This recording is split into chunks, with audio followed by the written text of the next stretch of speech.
Hello guys, good morning. Maghahanda tayo ngayon. Gulay natin, magluluto tayo ng peanut fish. Siyempre may kunti tayong pork. Ito yung ihalo natin para sa peanut fish natin today.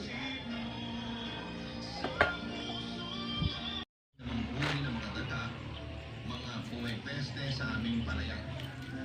Ang kinikita niya ay sapat sa aming dalawa at kahit papaano ay nakakapag-ipon naman kami para mabili rin yung inuupahan naming lupa at bahay. Gusto kasi naming mabili na ito para kapag nagkaroon na kami ng anak ay hindi na kami mamroblema masyado sa gastos. Yon ang plano namin.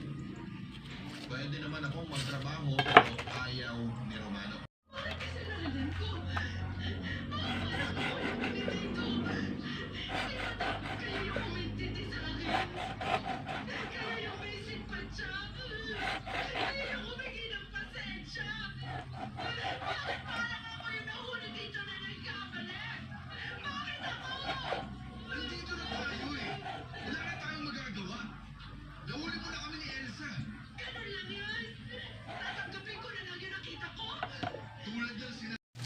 Ayan, mag-isa na nga tayo ng ating pork. Ito yung ingredients natin. Hindi pa nakasa.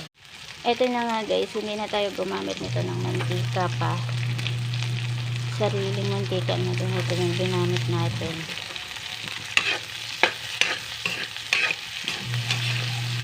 Tapos maya maya ilagay na natin yung ating gulay. Yun. At yun na nga guys, ilagay na natin ang ating gulay. Yun, sobrang dami na.